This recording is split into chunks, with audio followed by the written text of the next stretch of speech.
vamos lá. Nada pessoal, diagnóstico diferencial dos transtornos da personalidade. Então, professora Inês, ela, nossa querida, ela veio direto lá do Sul, veio para a Escola Paulista de Medicina, para a Unifesp, adentrou nos nossos ambulatórios, comanda aí um dos ambulatórios de border que a gente tem lá, e ela vai falar um pouquinho de tudo para vocês, com muita evidência científica. Professora, você tem 25 minutos para brilhar e depois começa a minha tortura mental com você, para a gente sobrar um tempinho para as perguntas. Tem alguém aqui que tem pergunta para transtorno bipolar? Não, hein? Borderline? Se tiver o Ninguém? Ninguém? Ninguém vai levantar a mão depois? Todas. Então já temos aqui muitas perguntas difíceis. Professora Inês, pode brilhar aí. Obrigado. Bom, boa tarde. Daniela, de 21 anos, me procurou no consultório com a seguinte queixa. Eu não consigo me relacionar com ninguém e eu sempre fui assim. Aí ela conta que tem muitos amigos, mas que tem muita dificuldade de ler esses amigos, de perceber o que eles sentem. E aí, num desespero, ela desanda a falar de coisas que ela super domina e conhece para se manter segura. Ela fala que adora fazer amigos, adora estar com os amigos, mas que ela tem muito medo, não tenha nada interessante para falar e que, assim, ninguém vai achar que ela tem algo de especial. A Daniela é cheia de traços de personalidade.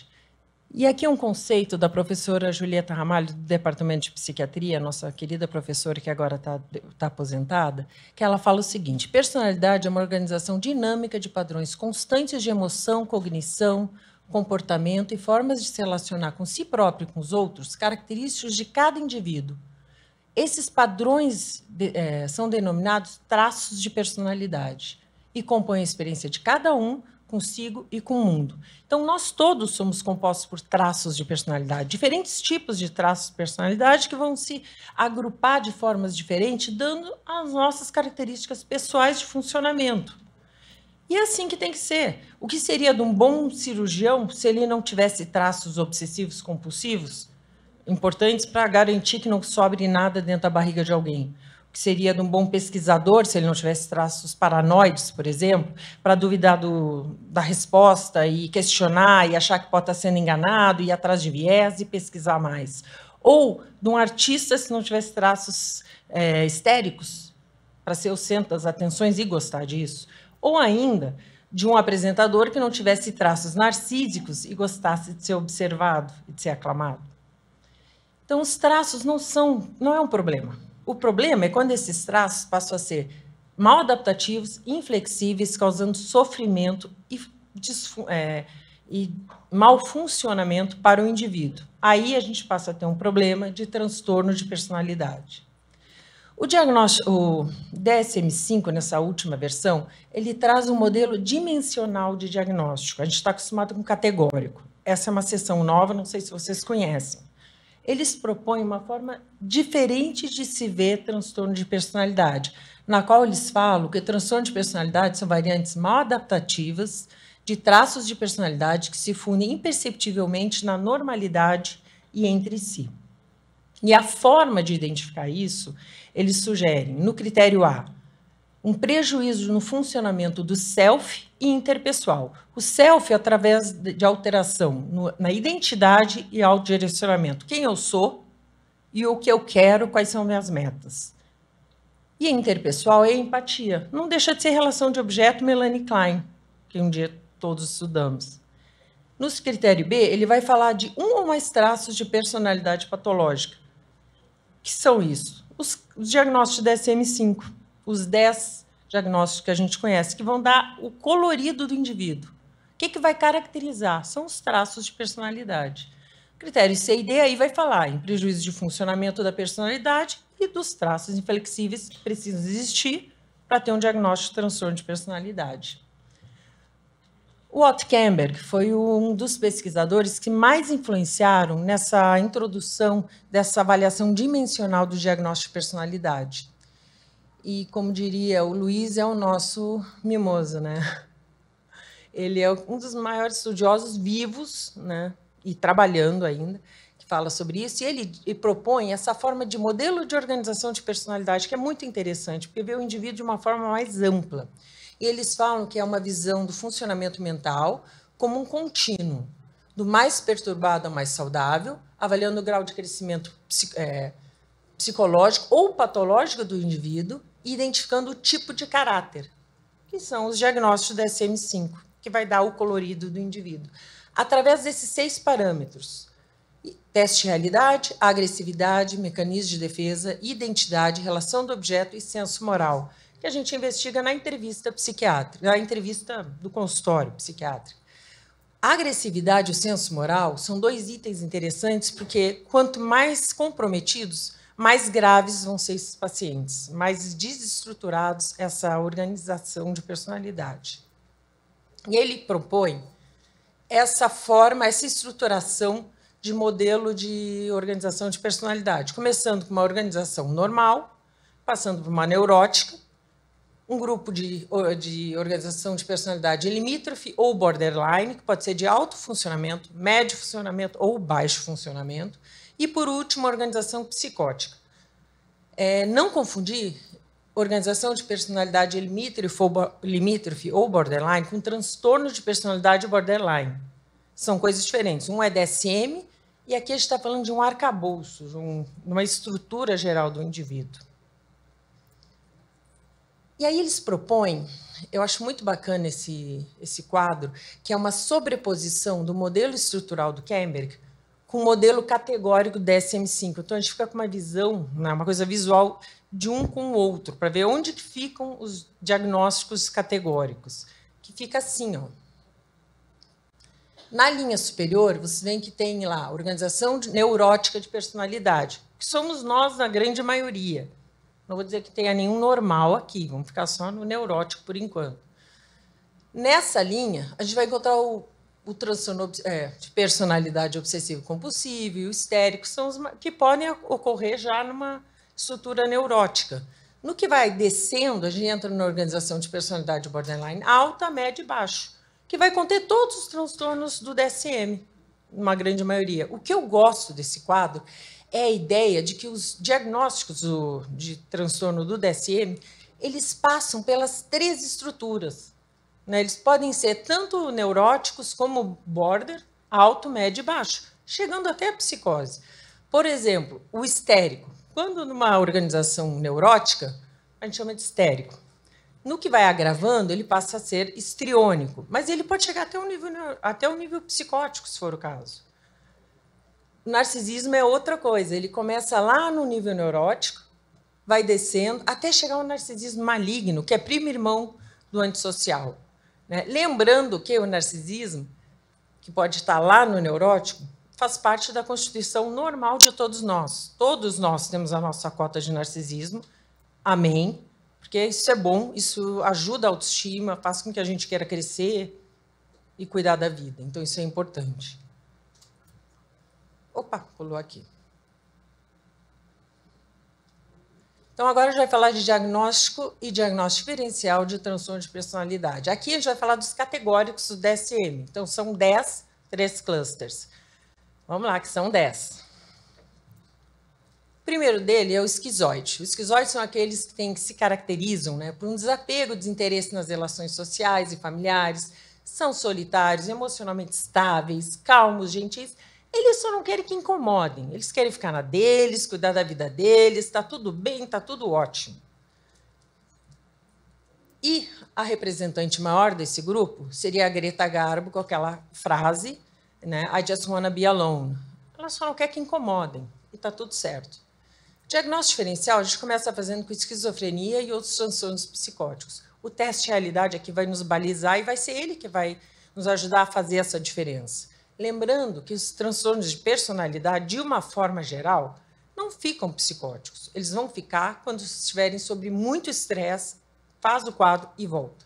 Então, não é uma característica do grupo estar a toda hora num quadro psicótico, mesmo borderline, que vai fazer sob estresse e volta. Então, isso vai ser o balizador para fazer o diagnóstico diferencial.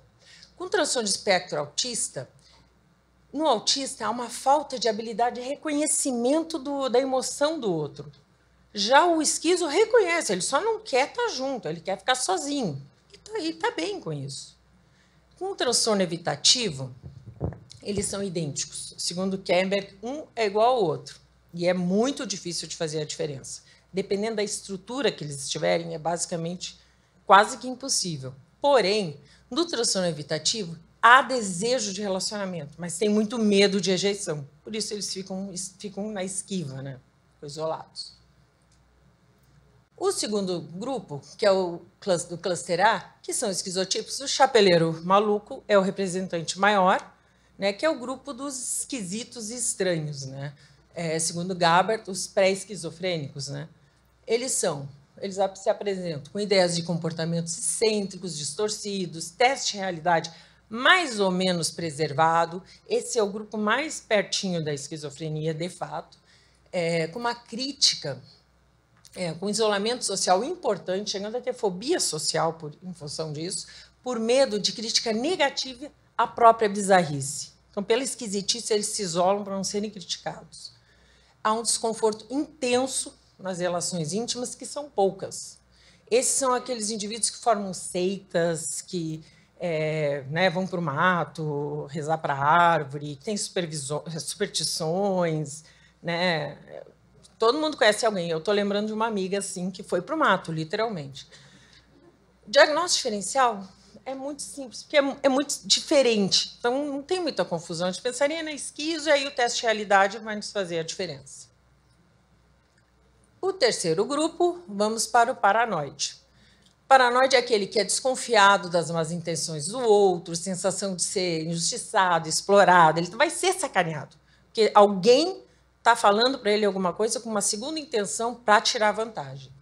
Eles são muito reativos, críticos, com uma capacidade de relacionamento muito profundo, com amor, quando se sente seguro. E aí eles formam vínculos bacanas e fortes. Eu tenho uma paciente que me procurou por depressão no momento que estava brigando com a chefe dela, e nisso ela foi despedida e a chefe estava perseguindo. Foi para o segundo emprego. A chefe também perseguiu. Foi para o terceiro emprego. A chefe também estava perseguindo. Isso já tem daí veio a pandemia, aquela confusão. Ela está no quarto ou quinto emprego agora. Começou a ter crítica. Aí, quando ela começa a achar que a chefe está perseguindo, ela pegou uma amiga para perguntar: vem cá, isso é coisa da minha cabeça ou está me perseguindo mesmo? E ela: não, é coisa da tua cabeça. E ela sossega, relaxa e vai ser promovida, inclusive, agora. Então, algo está acontecendo que ela está conseguindo se apropriar disso melhor. O diagnóstico diferencial, então, novamente com a esquizofrenia, como todos do cluster A, mas com transtorno narcisista e com evitativo, eles compartilham da desconfiança. Todos são muito desconfiados. No narcisista, por medo consciente de ter as suas imperfeições reveladas, que a gente vai ver daqui a pouquinho. Já o transtorno evitativo, por desconfiança do medo à crítica negativa e serem excluídos. Com o antissocial, eles compartilham da reatividade, né, de serem muito reativos a qualquer atitude negativa contra eles. O antissocial é movido pela vingança, né, tem toda a onipotência, eu sou o mais forte, e ele fica, né, nessa posição onipotente. Já o antissocial, o paranoide, ele é capaz de uma culpa profunda. Então, quando ele reage contra alguém, ele fica culpado, né? E ele tem todos os valores morais, a princípio, conservados, né? O primeiro do cluster B, então, são os antissociais, né, que são aqueles que precisam se dar bem e conscientemente manipulam os outros para poder ter lucro ou prazer social, prazer pessoal, né? Tem uma ausência total de empatia, remorso, culpa, não há valor moral introjetado. É aqueles pacientes que vão para a consulta, a gente atende uma vez e reza que não volte, né? Que dá aquela sensação horrível.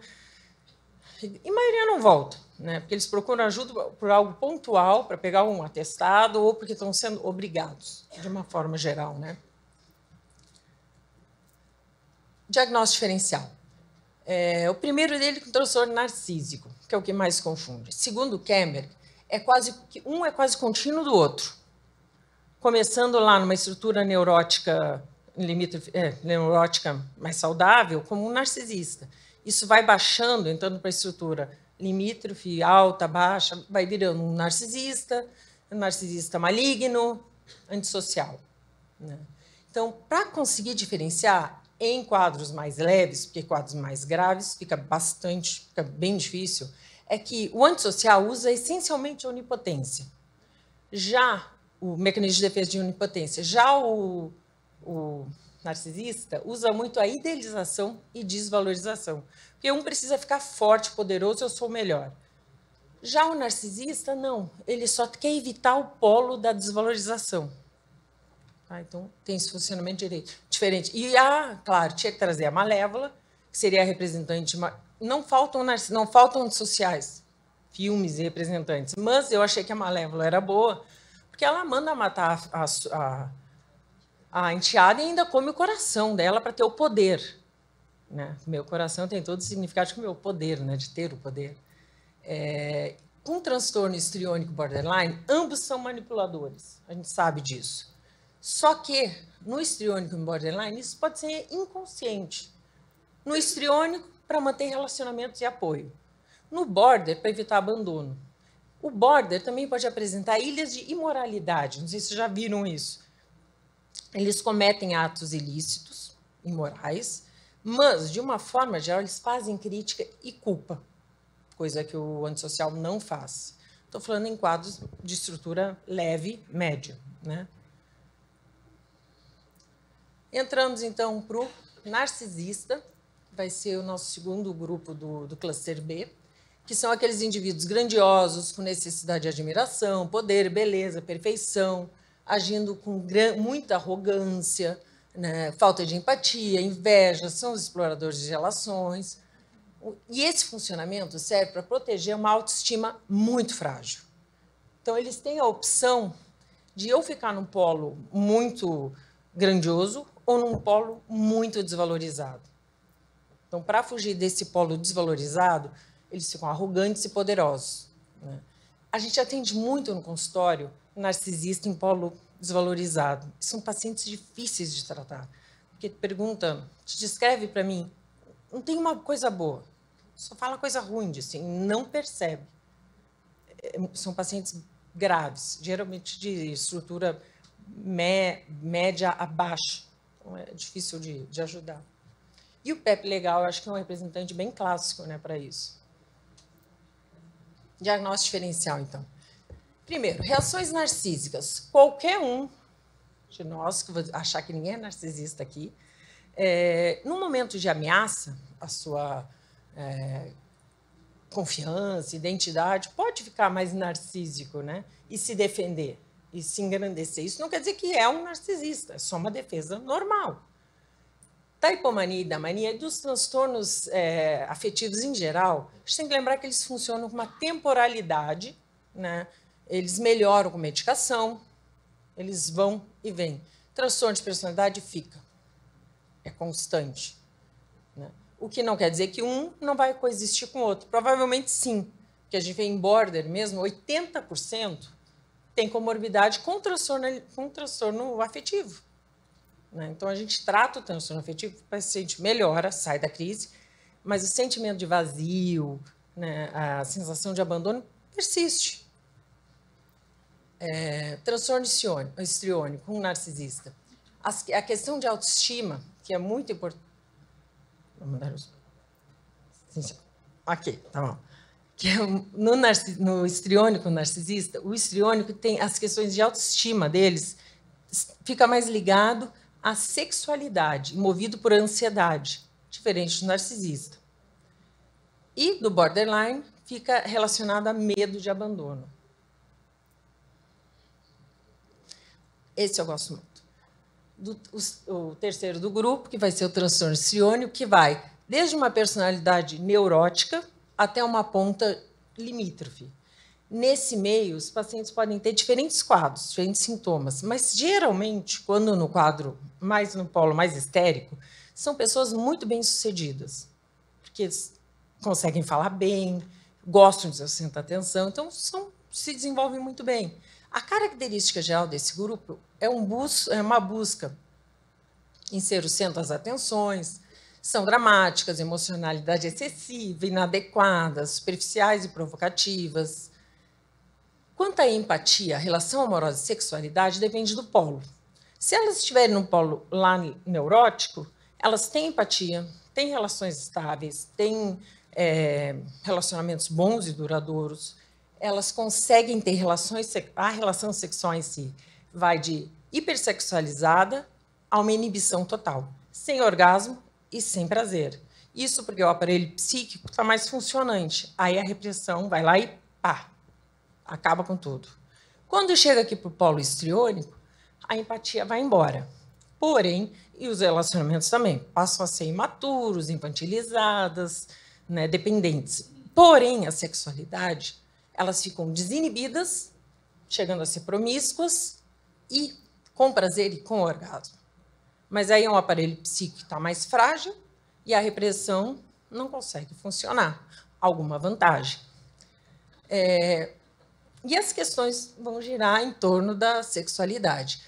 Aí a gente colocou a Branca de Neve, que seduziu 7 anões, um príncipe, e não ficava com ninguém, que é mais histérica que isso. E aí me chamou muita atenção que tudo que eu ia lendo era no feminino. Falei, poxa, só mulher, tudo bem, mais mulher.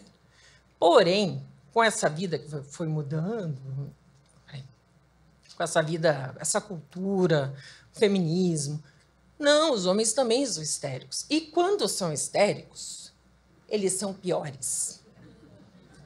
Eles têm mais distorções do self, piores relações interpessoais, são mais dramáticos, imaturos, com mais inveja, ressentimento, tudo de ruim. E aí eu fui procurar a imagem. Vocês estão vendo que tem imagem para tudo. Cadê a imagem do histérico, o histriônico? Não tem. Para mulher não falta. Para homem só tinha o Jack Sparrow, que pode ser tanto histérico como narcísico. Como narcisista já tinha, deixei ele só como histérico, era o único que tinha. Diagnóstico diferencial. A gente vai pensar principalmente com borderline, os outros a gente já viu. Com border, eles compartilham da teatralidade, drama, manipulação. Porém, o sentimento de vazio crônico, medo de abandono e a automutilação, a autoagressão, é importante no border e não tem no histriônico de uma forma geral. Acho que precisava de um pouquinho de água. Não tem água. Deixa eu seguir aqui. Fala para mim. Bom, borderline, vamos lá. Esse é a cereja, né? É que todo mundo recebe no consultório. São aqueles que têm estabilidade nas relações.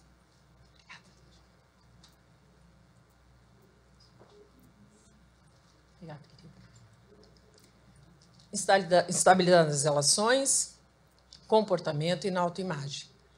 Esforços frenéticos para evitar o abandono. E esse é o sintoma core, é o que a gente mais vai ver nos pacientes, esse medo de abandono, imaginário ou real, mas existe. Um sentimento crônico de vazio, que a gente vê em todos os pacientes. Impulsividade enorme e manipulação, consciente e inconsciente. São aqueles pacientes que todo mundo recebe, ninguém quer que volte também. Eu quero, eu gosto. Tenho gostado mais. Nem de todos, mas eu gosto. Diagnóstico diferencial, então, o primeiro deles, transtornos afetivos e depressão, que a gente já falou, episódico, melhora com medicação, podem coexistir. Então, a pessoa está francamente num quadro depressivo, tu não vai fazer um diagnóstico de borderline naquele momento. Né? Tu tem que ter a não ser que tenha uma história prévia muito boa. O Pernalonga é border. O primeiro do último grupo, do cluster C, dos ansiosos e neuróticos, que a Melipolan é uma graça, né? É o grupo dos evitativos. São aqueles que têm hipersensibilidade a avaliações negativas, levando à inibição social e sentimentos de inadequação. E aí eles evitam as relações, a não ser que tenham certeza que vão ser aceitos. Não entram em projetos novos, evitam qualquer situação que podem se expor e se sentir rejeitado de alguma forma. Diagnóstico diferencial, o primeiro deles, fobia social. Alguns pesquisadores falam que o transtorno evitativo seria um agravamento da fobia social. E do esquizoide eu coloquei, a gente já falou lá atrás, porque eles são muito parecidos. Mas tem uma coisa básica, que é o desejo de estar com alguém. O penúltimo, transtorno dependente, que é o medo irreal de ser deixado sozinho e não conseguir se cuidar. Basicamente é isso, né? É ser largado e não conseguir cuidar das coisas básicas. E aí eles entram em relações com muita submissão, coisas graves, fazem coisas que normalmente ninguém faria, né? Para não perder a pessoa. Eu tenho um paciente que eu atendo que me procurou deprimido. Aí ele tinha uma amante e queria separar da esposa, casada há 20 anos. E dormia em quartos separados há mais de 10. Tinha uma filha. Nisso, feliz da vida, queria se separar, que ajuda para sair daquele casamento. Ok. A amante chutou ele. Ele ficou com a esposa. Então, não vou me separar mais. Ficou com a esposa. Tá bom? Deu algum tempo, a esposa quis se separar. Esse cara entrou num desespero, mas o desespero dele era: como é que eu vou acordar de manhã? Como é que eu vou fazer café da manhã? Como é que eu vou para o trabalho? Como é que eu vou me vestir? Como é que eu vou comer? Foi uma coisa horrível. A mulher deu prazo para sair de casa. Aí eu saí de férias. Voltei 15 dias depois. Quando eu voltei, ele já tinha se mudado, já tinha mobiliado e decorado. O que aconteceu? Ele arranjou um amante. Ele trocou umas, pegou a outra, feliz da vida. Foi assim, já arranjou alguém que cuide dele. Diagnóstico diferencial, então, com essa idade de separação, não tem muita dificuldade de fazer esse diagnóstico diferencial. E ela é a representante. A Cinderela ficou lá dependente de 2 irmãs, uma madrasta, podia ir embora e não ia, ficava lá no sofrimento. Aí dependeu de uma fada madrinha, passarinho e ratinhos para fazer roupa para ela, para ir para o baile e conhecer o príncipe que passou a sustentar. Ela era filha de um rico mercador cheio de dinheiro. Quer dizer, isso é dependência, né? E o último diagnóstico, que é o transtorno obsessivo-compulsivo, são aqueles indivíduos com uma preocupação com ordem, perfeccionismo, controle, valores morais e éticos muito rígidos, que vão usar as palavras para demonstrar o afeto e não expressar. São pessoas duras. Vocês já devem ter atendido, são pessoas que não falam o que sentem. Diagnóstico diferencial. Ué, cadê? Principalmente com toque. Mas no toque vai ter o pensamento, né, a compulsão, que no transtorno de personalidade pode não ter. Já estou acabando. E a Daniela? Que hipótese vocês acham que a Daniela pode ter de diagnóstico? Eu pensei primeiramente num TEA, porque tinha gosto específico, tinha a dificuldade de ler o outro, mas ela não tinha nem pensamento obsessivo e nem movimento estereotipado. E tinha uma coisa do afeto, não é TEA. Aí minha segunda hipótese foi borderline, é claro, porque, né, é o que mais aparece. Não era borderline, não tinha nada a ver com borderline, era só meu desejo. Aí veio esquizoide, né? Pelo isolamento, muito quieta, muito medo, uma coisa de... E estava tudo bem, mas meio quieta. Falei, não, mas ela tem desejo de estar com o outro. E se não, então só pode ser evitativo. Óbvio, né? Exclusão. Mas aí, foi passando o tempo, eu fui avaliando, me chamou a atenção que ela repetia várias vezes. Eu preciso ser especial, eu preciso que olhem para mim e gostem de mim, que veem que eu tenho algo legal. Claro que narcisista. Mas só saber o diagnóstico é pouco. Eu precisava saber a estrutura e a gravidade. Eu apliquei um questionário que a gente usa, que é a STIPO, que é um questionário semi-estruturado, que me mostrou que ela tem um diagnóstico, tem uma estrutura de personalidade borderline leve, com características narcísicas. A Daniela está em atendimento em TFP, não sei se vocês conhecem, é terapia focada na transferência, 2 vezes por semana, tem melhorado bem. E é por isso que eu acho importante ter ideia de transtorno de personalidade, conseguir diferenciar um do outro, para poder dar um tratamento mais dirigido e eficaz para os pacientes. E era isso que eu tinha para falar. Obrigada.